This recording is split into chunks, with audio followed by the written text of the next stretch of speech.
Hello everyone and welcome back to the channel. This is going to be episode 3 of Talkin Tolkien, and we are going to be reviewing the third episode of Amazon Prime's The Rings of Power that is streaming now. You can go see it for yourself. And we're going to be talking about what I liked, what I didn't like, and what I hope to see in the future. And this is going to be a spoiler-free review, so no spoilers.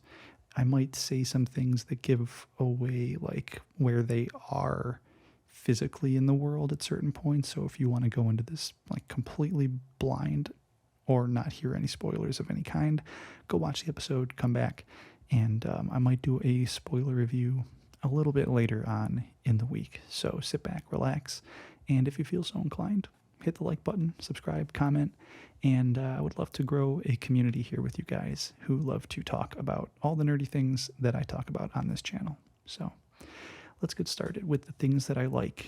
To kind of kick it right off the bat, I really liked what seemed to be pretty like ubiquitous throughout this episode is the theme of moving forward.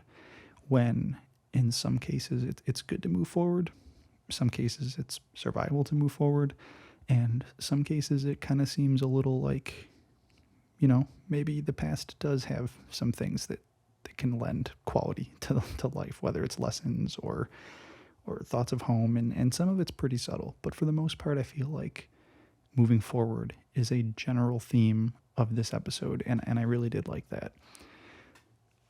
And you'll see that throughout, I think, every story arc in this episode. I think one of the major things that I also really liked was seeing Numenor.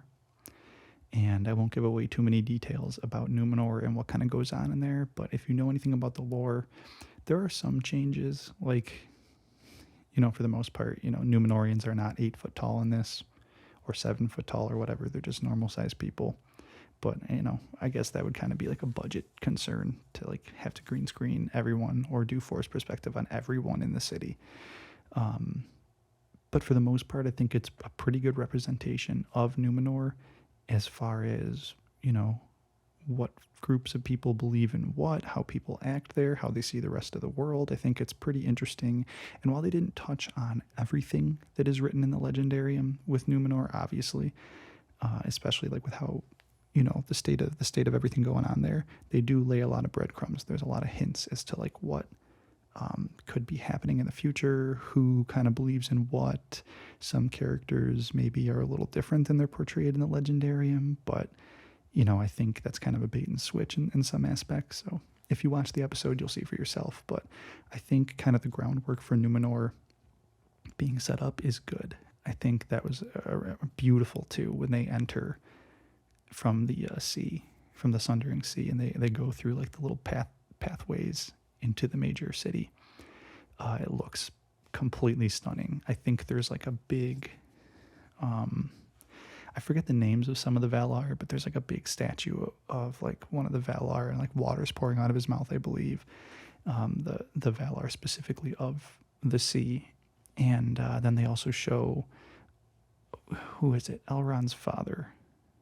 I think the major statue in the main like bay of Numenor is a big statue of Elendil, and there's a bird next to him, which I think is supposed to signify his wife, who takes the form of a bird at some point. But yeah, it's pretty interesting overall, and just obviously looks beautiful. Another thing I really liked about this episode is Arondir. Arondir and his story was probably the one I was most concerned about going in. For obvious reasons, he's a new character. He wasn't written by Tolkien. He seemed pretty like, oh, is he just going to be like the action guy? Like, is he going to have no substance to him? And honestly, I think this guy's acting is great. He acts subtly. Like, nothing about him is super bombastic, but where he needs to strike emotional notes, he nails it. When he needs to be the action guy, the action's surprisingly really cool. Pretty brutal too. Not to give away like too much or anything, but there's a couple like direct on-screen arm breaks. Well, there's one of those that was pretty nasty. Bones breaking is like a thing. They kept doing it in this show. And there's there is I won't say this any spoilers, but let's just say a beast gets a tasty mouthful of some intestines at least a couple times, and it shows it. And it's like pretty brutal. Obviously, not anything like Game of Thrones level. There's nothing in here that's like super, super graphic, but a little bit of a shock for going into like a Lord of the Rings show. But honestly, I think it was really, really well done. And yeah, there's two like action scenes, I guess, and I think they're both pretty well played out. But yeah, going back to Arondir, I think his story is probably one of the most compelling. It ends off on a pretty big cliffhanger with him, and I'm excited to see how that goes, into the next episode and what kind of comes of that, because I think they're trying to lead you to believe one thing, but I don't think that that's directly it, especially because one of the other elves in their company of like they're being enslaved, one of their other elves is like, oh, blah, blah, blah, I heard about this. And then you're like, oh, okay. I'm being very vague here. And then you go into the episode, and later on it leads into like a big cliffhanger. And overall, I'm talking nonsense here. That's not spoiling anything, don't worry. But for the most part, I think that's going to go in a different direction than it's leading you to assume is the main point of that little ramble right there. But yeah, Arondir's story is becoming very interesting. Another thing I liked is Elendil. No, not Elendil. Isildur's father. Am I mixing up names? Oh no. Yeah, Elendil is Elrond's father. Who's Isildur's father? I can't remember his name, and I'm pretty embarrassed. They even say it in The Lord of the Rings. He is in the show, and he's got some pretty complex things going on with him. I think the way he interacts with Galadriel is interesting. There's some things I don't like about it, but for the most part, I think it is interesting. And I think where you can kind of tell his allegiance is, they kind of have to set that up, given who he is and who he becomes, is pretty well played out. I think the storytelling's pretty good with him, and he's got some complexities, and he's dealing with his son Isildur and his daughter Aerion, I think her name is. If I got that right and I can't remember his name, I'm gonna be pretty upset. But I think they're setting up some pretty good stuff with him and her too, his daughter Aerion. I have a theory about what she's going to go on to do. But overall, I think his story and his family, even Isildur, I saw some people complaining about Isildur. I don't see anything wrong with him. I think he was a pretty good actor. I think the story is pretty interesting. If a bit cliche, still it could go in some interesting directions. And I think they added probably the most like character to the episode. I think like how Durin and Elrond added a lot of the character and personality to the second episode. I think that Isildur and his family add the most character to this episode. So that was good to see. As far as other things I like, there's a creature that I actually like the design in. I don't like the animation on it. In fact, that was pretty bad. So that'll be the first little didn't like. But the design I thought was pretty cool. Pretty spooky and like haunting looking. But yeah, the animation was pretty bunk. What else? What else is something I liked? You probably noticed there's a character I haven't mentioned yet, and we'll get to that in a second. In fact, let's just jump to that now. If I think of anything else I like, I'll put it in this sec. Yeah, I'll talk about it later. But for the most part, I think that's it. I guess I'll say this. Overall, the tone of the episode felt really good. The theme felt really good. I like what they're doing with Numenor and what they're setting up there. And I think it had some of the better action in the show so far. Meaningful action, too. It wasn't just like I think it all built character or progressed story as opposed to just being action for action's sake. And a lot of cool lore. That was the other thing I was going to mention that I forgot. There's a lot of cool name drops and general lore in here that is semi-accurate, if not completely accurate, albeit maybe in a different time period or in the time compression. But there's a lot of good lore in here. Okay, let's move on to the stuff that I didn't love so much. The first thing, and like I said, you'll probably notice this character I haven't mentioned, I didn't love Galadriel in this. I think that in the first 2 episodes, I can see where she was coming from. I can tell why she was acting the way she was acting. And then in episode 2, she was obviously in a very stressful situation in the water, at sea, and I could understand that. But now that she's on land and interacting with other people, and she's generally safe for the most part, she's kind of still acting that way. And the writing kind of makes her come across more as like a teenager. People kind of talk down to her, as opposed to her being this like legendary elf. Some people, when she drops her name, are like, oh my God, but for the most part, when someone interacts with her, they talk down on her. She seems rash. She says things that are like, this is not the right situation to be saying these things in. Like, you're making things harder for yourself. You're not being very smart or wise for a 3,000+ year old woman. And I get it, the arc, they're going to probably have her go on this journey where she becomes more wise and she becomes more or less like hot-tempered. But in the meantime, in this episode, this was the one where it was like a step too far. I think her acting this way was a step too far. And I hope they tone that down in the next episodes. There's some nice moments with her, and there's some cool lore and some cool things she figures out. But figuring stuff out from reading it in a text or a library is not wisdom. She doesn't seem to portray any wisdom in this.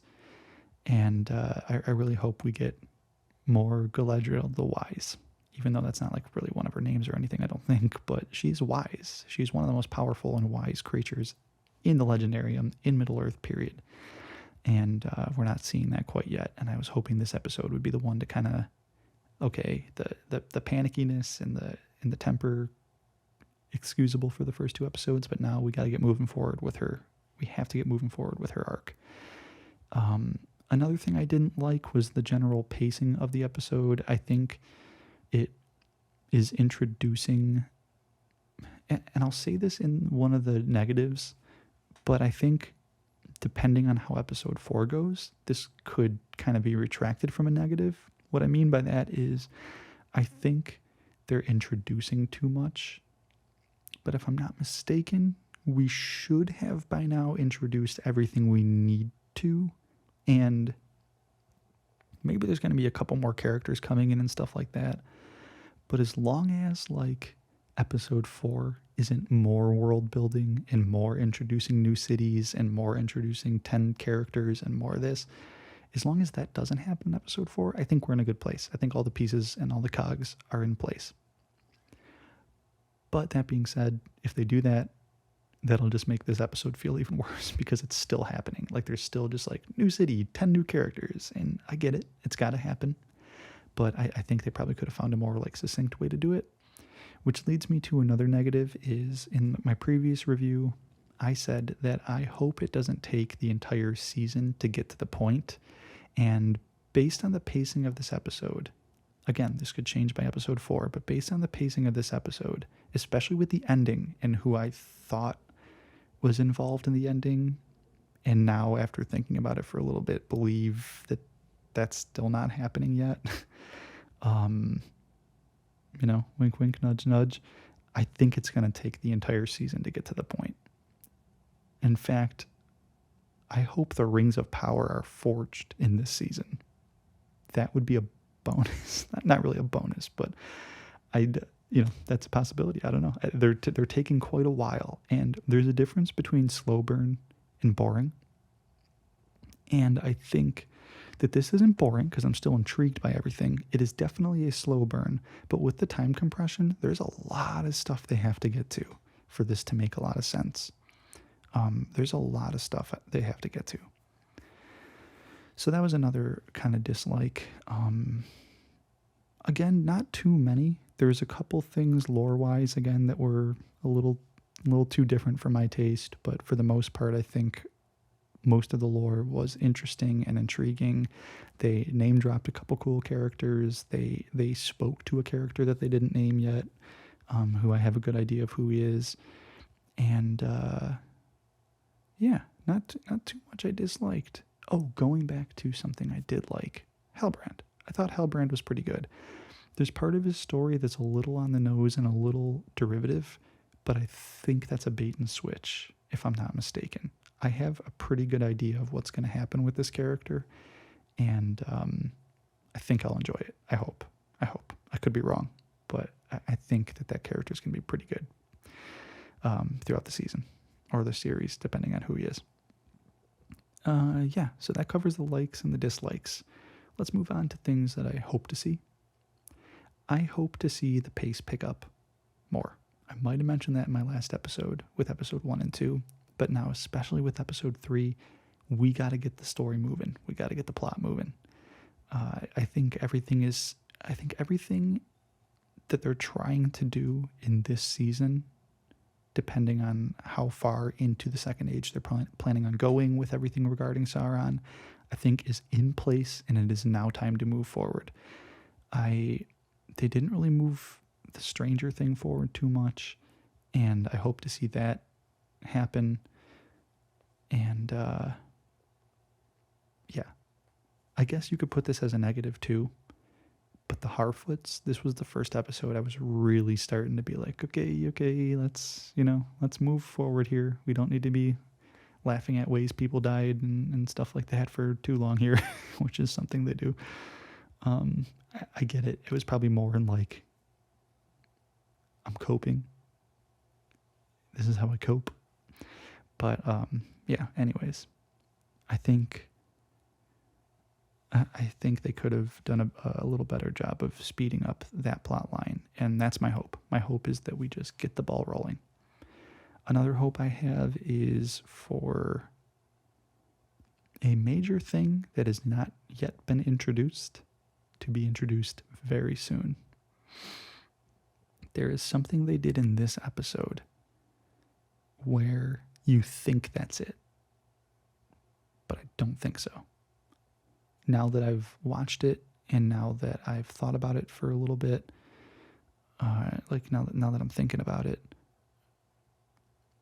I don't think that's it.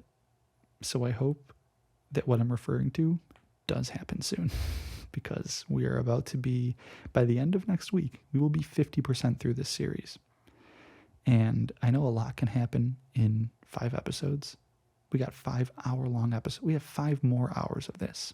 So I think I'm just getting a little antsy, but maybe that's a good sign. Maybe it means I like it and I'm interested. I do like it and I am interested. So I hope that this thing is introduced very soon. Another thing I hope for is to see more of Elrond and Durin. I loved Elrond and Durin, and I also think Durin has a dirty little secret, and I want to see what happens there. That's some good intrigue. And probably for right now, I might go into more details in a spoiler review, even though I didn't do one for the first 2 episodes. By the time I uploaded that, the 3rd episode came out.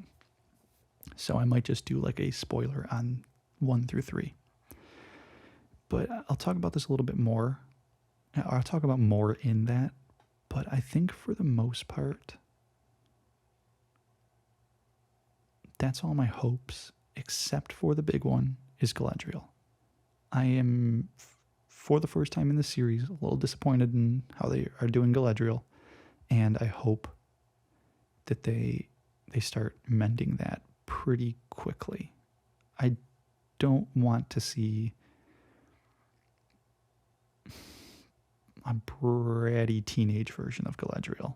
Not that I think she's quite to that caliber of annoying, but this episode was the first time where I was like, why would you say that? Why would you say that? Why would you do that? Why would you be acting like this in this situation? Like, yeah, that was the first time that happened. So as long as they move that a little bit and kind of correct that a little bit, I'll be a little more like at ease. So that's a big hope, is the Gledriel one. And I guess I hope to see a little more action. Not that I need this to be like an action show or anything, but I would like to see some stuff that I'm hoping for and expecting to happen, and it would require some action. So that's pretty much it.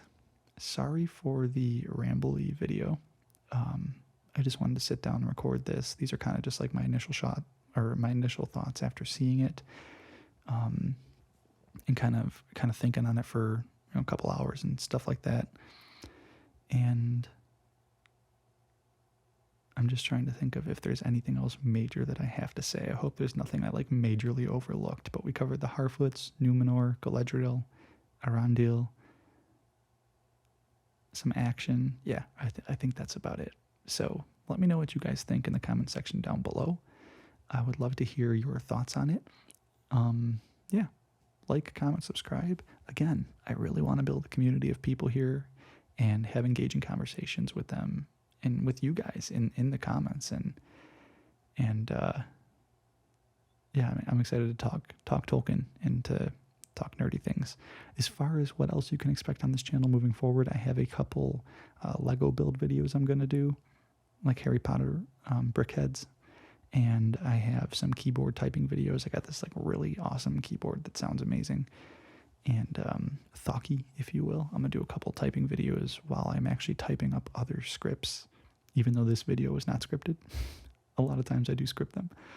I'm going to be typing up other scripts, and I'll probably just do like little recording sessions while I'm doing typing sessions. I'll just record it and make it look all nice and pretty and sound great for some typing videos, and a couple other things I have in the works. So yeah, stick around. You're welcome here. Join the channel, and yeah, that should do it. Hope you guys are enjoying the show as much as I am. Even with little complaints, I'm not super hot on it or super cold on it. I think I'm a little above the middle of how I feel about this show, and I hope that just gets better and better. I am enjoying just being back in Middle-earth on a take of Middle-earth that I actually quite enjoy. So yeah, I will see you guys in the next video. Take care.